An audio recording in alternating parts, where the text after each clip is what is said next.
our ability to be standards-based. One of them has been our time that we've spent on our curriculum map. Several years ago, the district started encouraging us to really take time to focus on our curriculum and also revise anything that we needed to. With the standards changing over the years, we've taken the time to make sure that our curriculum map is updated. And that's really allowed us to focus on checking off that we've hit each and every standard we need to every single quarter.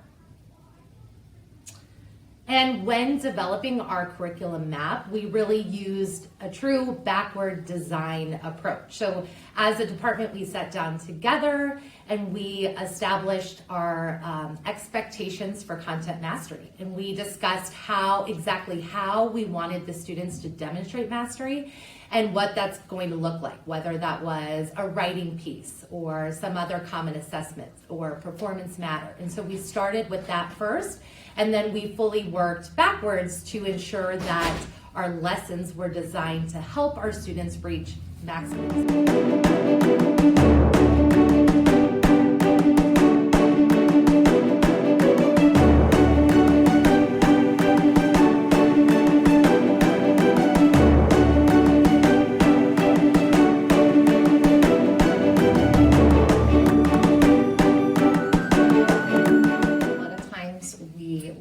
State testing data at the end of the 7th grade school year and use that data to make decisions instructionally for the following or upcoming school year. That really allows us to see where students are and where we need to go as a department.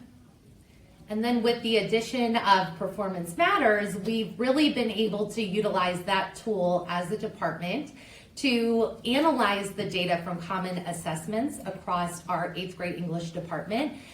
We've been able to look at a variety of different questions that meet a different depth and complexity throughout the entire assessment. We've been able to look at questions as they're related directly to one particular standard and analyze how students are doing on each of the questions related to certain standards. It's helped us and our students be exposed to different verbiage that will be used and replicated on the actual Ohio State test.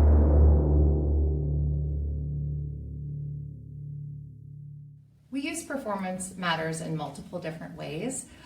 One thing that we make sure we do as a department is meet together prior to the students taking the test. We analyze the test questions, and then we try to make sure we're working in a backwards design manner to where we look at what the common assessment has, and then we make sure we're hitting all of those standards throughout the whole entire quarter.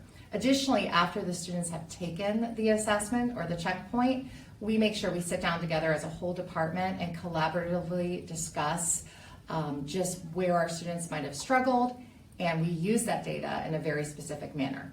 Yeah, and really we use the data from Performance Matters throughout the entire year to create a holistic picture of the student. So we use it to find trends in where their strengths and weaknesses lie.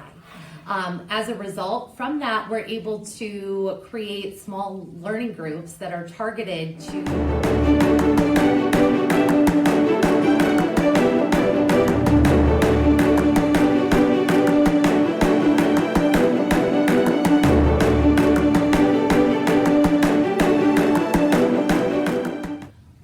Performance Matters provides instant feedback for both the student and for us, the teacher. So we use data from this formative assessment to help the students create individualized learning goals, to help them identify themselves some strengths and weaknesses that they have within our content area, and then also helped to make any instructional revisions to our lessons moving forward.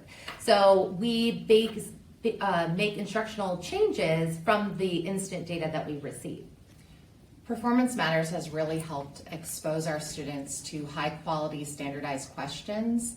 The more the students see these types of questions, the more comfortable they feel at the end of the school year when they're taking that state test.